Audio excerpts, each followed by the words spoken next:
Ash Wednesday. Ash Wednesday అనేది Lent కాలానికి ప్రారంభ దినం.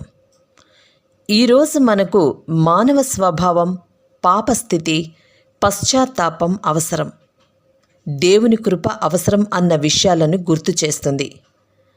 కీర్తనలు 103:14. మనము ధూళి అని ఆయనకి తెలుసు. What is Ash Wednesday? Ash Wednesday అంటే ఏంటి? యాష్ వెడ్నెస్డే అనేది ఈస్టర్కి ముందు 40 రోజుల లెంట్ కాలానికి మొదటి రోజు. ఈ రోజు నుండి విశ్వాసులు ఉపవాసము, ప్రార్థన, పశ్చాత్తాపం ప్రారంభిస్తారు. యావేలు 2:12. ఉపవాసముతో నన్ను చేరుడి. Why Ashes? బూడిద ఎందుకు? బూడిద సూచించేది మన మానవత్వం, పశ్చాత్తాపం, వినయం, దేవునికి లోబడి ఉండటం. ఆదికాండము 3:19.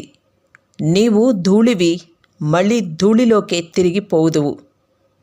యోబు 42:6.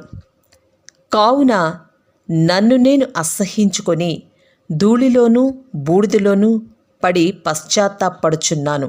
యోబు దేవునితో చెబుతున్న మాటలు.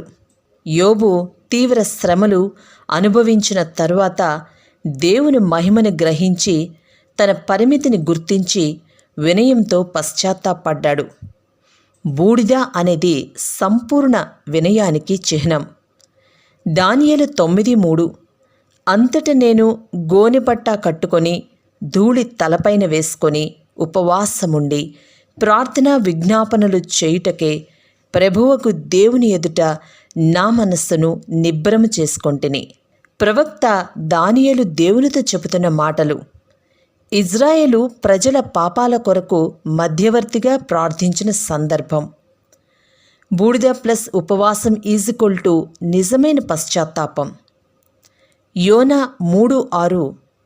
ఆ సంగతి నెనివే రాజునకు వినబడినప్పుడు అతడును తన సింహాసనం మీద నుండి దిగి తన రాజవస్త్రములు తీసివేసి గోనెపట్టా కట్టుకొని బూడిదలో కూర్చుండెను.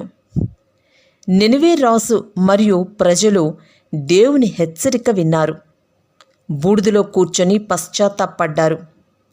దేవుడు తీర్పుని ఆపాడు. నిజమైన పశ్చాత్తాపం దేవుని కరుణను తెస్తుంది. మత్తయి 6:16. మీరు ఉపవాసము చేయనప్పుడు వేషధారుల వలె దుఃఖముఖులై ఉండకుడి. తాము ఉపవాసము చేయనట్లు మనుష్యులకు కనబడవలెనని వారు తమ ముఖములను వికారం చేసుకొందురు. వారు తమ